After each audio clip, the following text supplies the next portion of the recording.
Good morning dear student. Today is world environment day. आज हम environment day से related some important fact लेकर आए हैं। Let's start the video.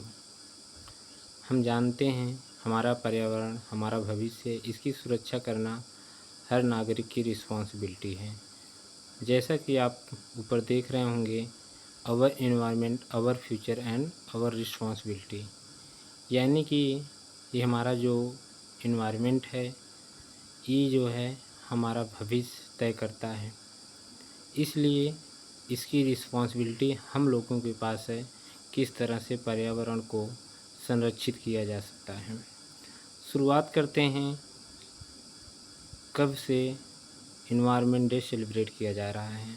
Environment day 5 जून 1973 से शुरू हुआ है और इसको शुरू करने का काम यूनाइटेड नेशन ने किया था। बात करते हैं क्यों सेलिब्रेट किया जाता है।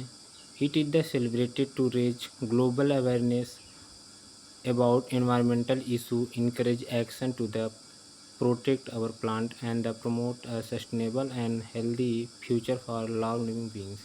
इसका मतलब है कि हम जो है पर्यावरण के मुद्दों के बारे में वैश्विक जागरूकता को बढ़ाने के लिए बात करते हैं, जिससे विश्व में रहने वाले लोग अपने फ्यूचर के बारे में जानें, कैसा हमारा फ्यूचर हो सकता है पर्यावरण को बचा करके।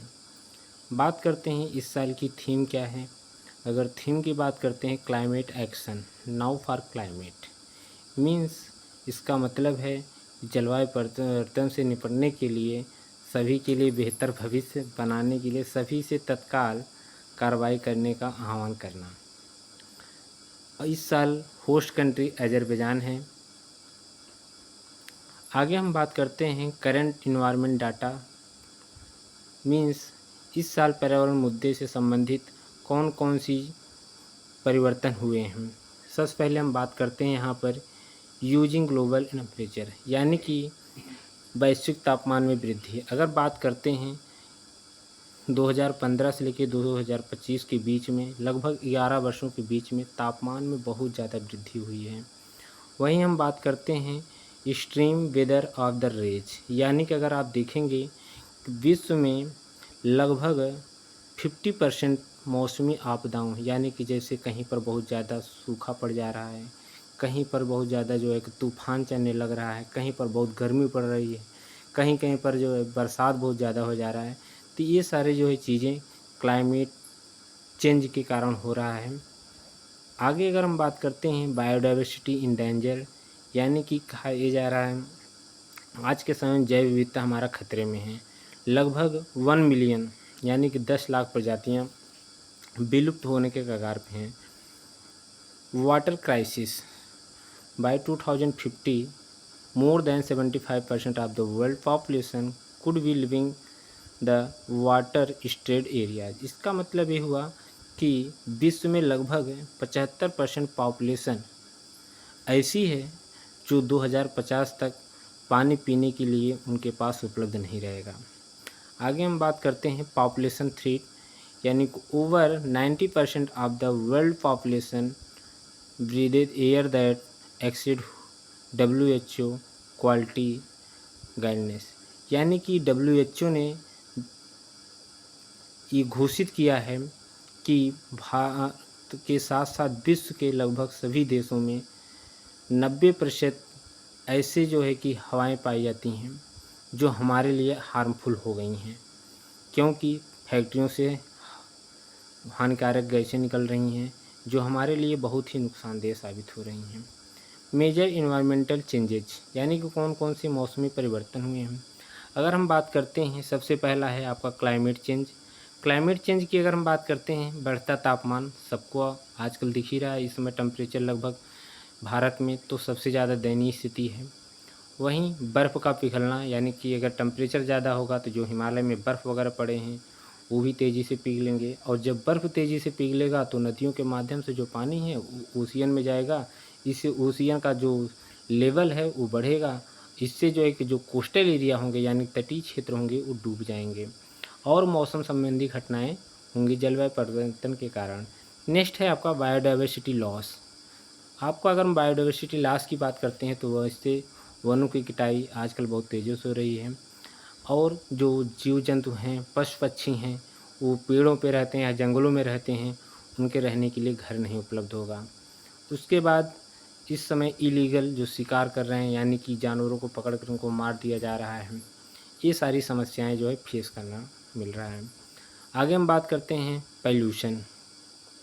पॉल्यूशन तो सबको पता है, आज के समय में सबसे ज़्यादा pollution air pollution, water pollution and plastic pollution, ये बहुत ही हानिकारक है। हम किसी ना किसी तरह से इन पॉल्यूशन में जो है कि योगदान करते हैं।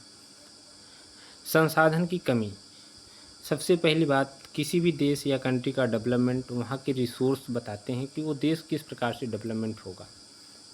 जैसे भारत के पास रिसोर्स तो है, लेकिन यहाँ के लोगों के बीच में अवेयरनेस की कमी होने के कारण हम रिसोर्स का सही इस्तेमाल नहीं करते हैं।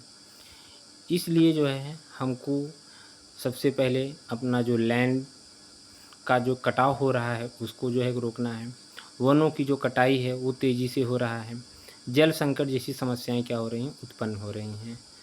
अब हम आगे बात करते हैं व्हाट कैन वी डू, हम क्या कर सकते हैं इस पर्यावरण के लिए। तो हम कर सकते हैं, कई सारे प्रयास हैं जो हम कर सकते हैं। जैसे अगर हम बात करते हैं इसमें, पहला है आपका पर्यावरण को यानी कि ऊर्जा यानी कोई भी एनर्जी है हम उसको सावधानीपूर्वक प्रयोग करें। सेव वाटर यानी कि दैनिक जीवन में पानी का जो है कि प्रयोग कम से कम करें। जैसे आप लोग देखते होंगे नहाने जाते हैं तो टैप को खोल देते हैं, बाल्टी भरती रहती, तब तक आप अदर काम करने लगते हैं। इससे जो है कि पानी बहुत ज़्यादा से ज़्यादा क्या होता है, वेस्ट हो जाता है। तो ये सब छोटी छोटी सावधानियाँ हैं जिसकी वजह से जो है हम पानी को प्रिविलेज कर सकते हैं।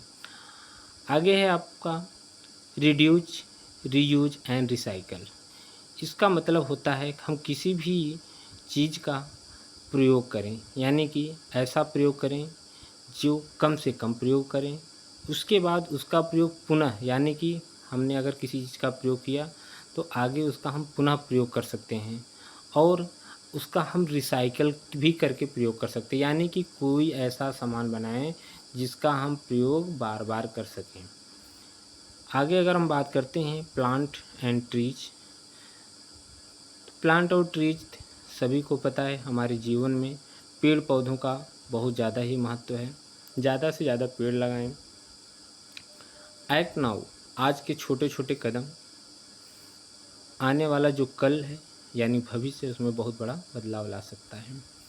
वीडियो के अंत में हम आज शपथ लेते हैं, आइए मिलकर आने वाली जनरेशन के लिए स्वच्छ, हरित एवं टिकाऊ ग्रह का निर्माण करें। धन्यवाद, मिलते हैं फिर नए वीडियो के साथ। अगर वीडियो अच्छा लगा हो तो चैनल को सब्सक्राइब और लाइक करें। जय हिंद, जय भारत।